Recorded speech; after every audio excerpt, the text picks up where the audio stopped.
Please welcome back Bob Gault.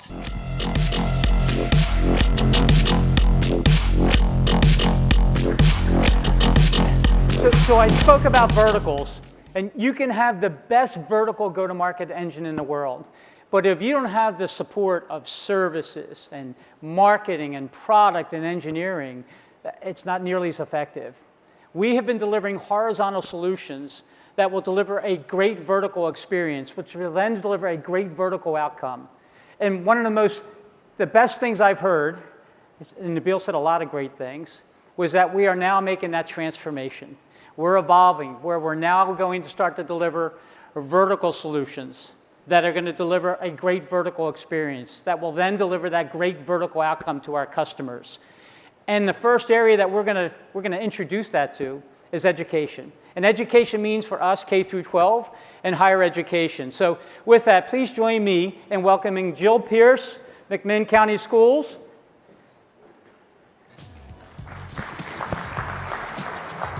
And Kyle Brown, SUNY Canton. Thank you. Thank you for joining us. So we started every one of these vertical conversations off with the experience. And so when you think about education, whether it's K through 12 or higher ed, it's about the teacher, the parent, the faculty, the students' experience. And so how do you see that changing over the years?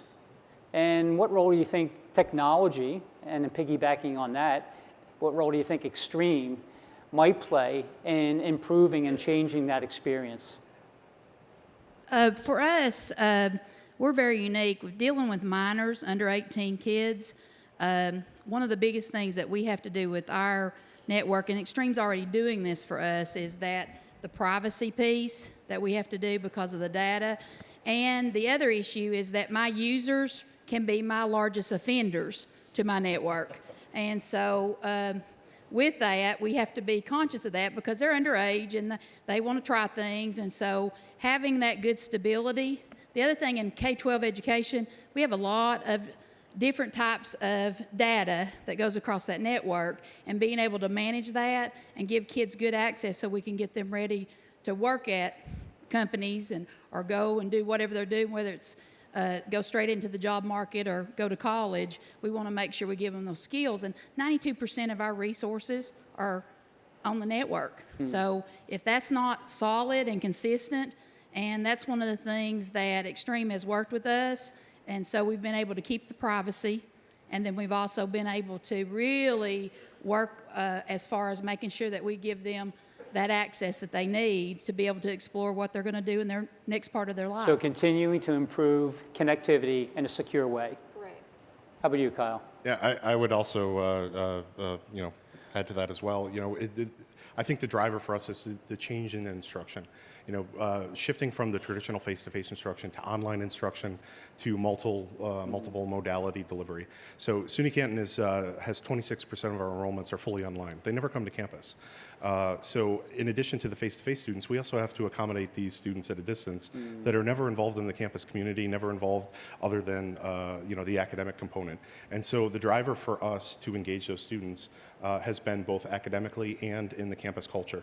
And we've had a number of initiatives over the years, these last couple of years, to engage them that all rely on that foundation, the network, whether it's streaming content, whether it's delivering face-to-face courses that also are streamed live, giving the students opportunities to participate asynchronously or synchronously or come face-to-face. They have that option of 3. We rely on the network foundation to deliver all of that content. And in the future, we see our online enrollments growing. We see recruiting students from out of state as New York State continues to shrink slightly. And so we're going to continue to rely on our partners to be able to provide that foundation so that we can continue to grow and provide those services. That's great. Not like the students today, especially when we saw some of the students from last night, need a whole lot of education on how to use the network, but you're making so many changes to the network. How do you integrate the students into the new network environment? Well, for us, again, building on my last comments, it can be challenging. We need to integrate those students at distance into our network. So we're talking AR, VR, virtual simulations, the cloud hosting that we're seeing as we push more services off. And so we're extending our network out more towards the edge and involving them in the campus community. So we're going to see that trend continue to grow as we shift to that type of instruction. Got it. Thank you. In K-12 education, it's all about your stakeholders. So for us, we've got to talk to our students because what we perceive is a good educational value and those kind of things. Sometimes, if it's not engaging, there's no value of investment there. And so when we talk about putting things on our network to help drive that instruction or help that with the engagement factor to give those kids there, we really got to talk to our stakeholders. So those kids are involved because we talk to them and we really say, okay, you know, is this a value to you? And looking at that. We talk about cost of ownership all the time, but really we've got two things we got to do. Cost of ownership is about running that particular network, as most of us know, and what it costs us to run it. But then there's that value of investment. Really looking at what the things we're running and what's the value there and how they're being used. Do we need to do more training with our kids, with our teachers, those kind of things? And so making sure that you have a consistent network flow so you don't have to worry about that, so you can concentrate on those things that are really the value to those stakeholders, I think makes a really big difference for us in education in that particular type of thing. That's great. Kyle, I'm going to go to you for this one because I think in higher ed, it's probably two common themes that I see no matter what part of the world that I'm in when you talk to higher ed. Two common issues that seems to occur out there is just recruiting students. And then once you recruit them, make sure that you can keep them after their freshman year, after their first year, so retaining the students. You talked a little bit about it, but how are you leveraging technology to make sure that you're addressing that so you don't have a bunch of empty buildings on campus a couple years down the road? Well, you know, at the most basic levels, it's providing the services that they have at home.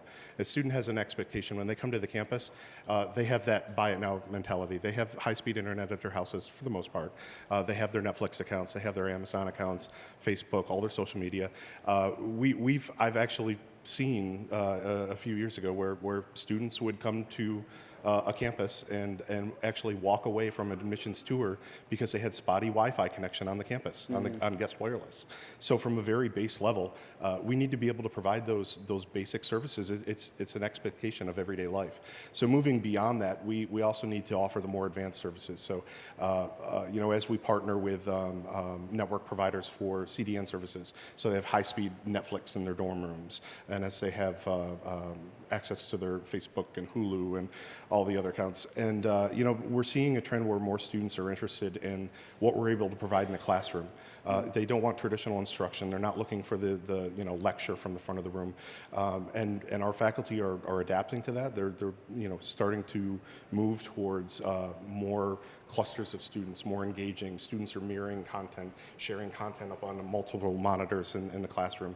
And so, you know, as we're adapting and building that also feeds into the retention efforts. You know, those students are happy, they feel acclimated to the campus, they feel involved in the campus, part of that culture, and that helps with the retention. Yeah. Good.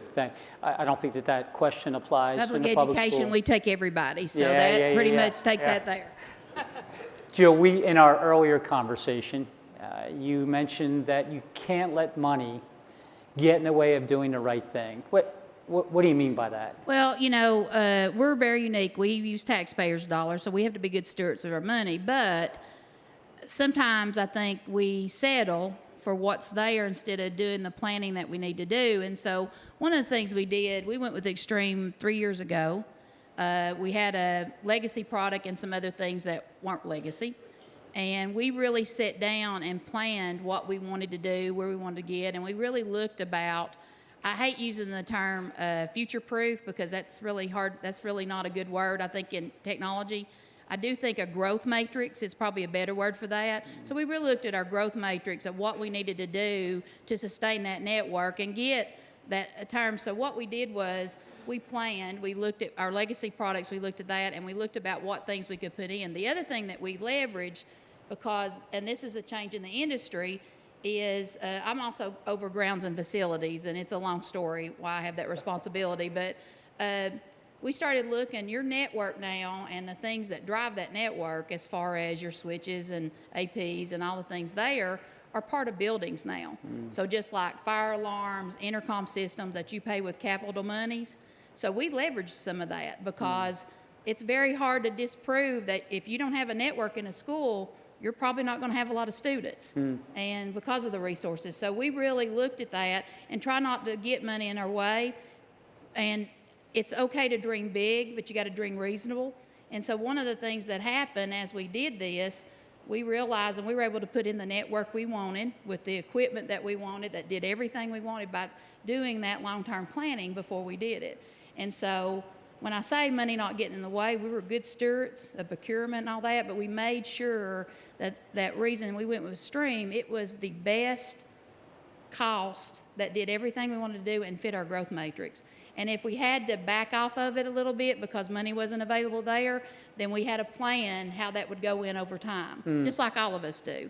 So I think sometimes we settle for that budget, and I get it, sometimes you can't go over, but what we tried to do was long-term planning.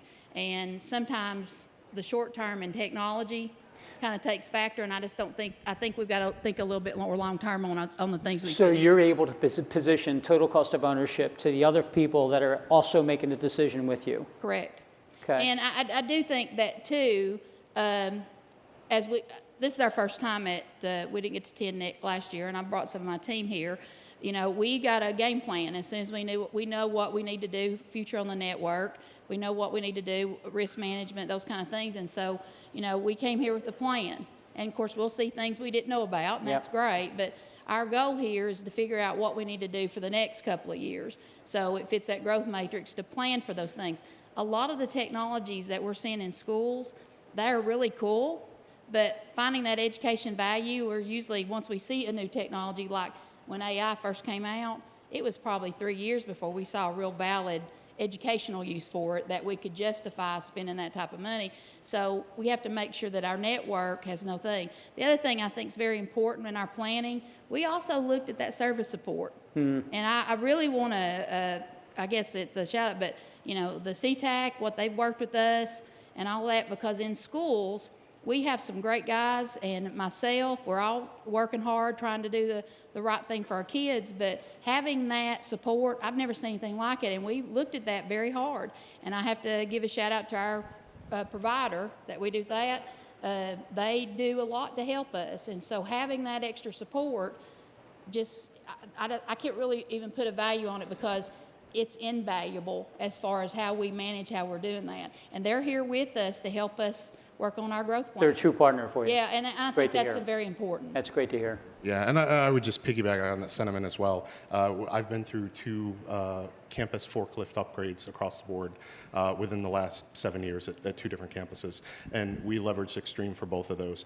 And you know, the technology is fantastic, and GTAC is amazing, but it comes down to the people. The people is the difference for me with Extreme.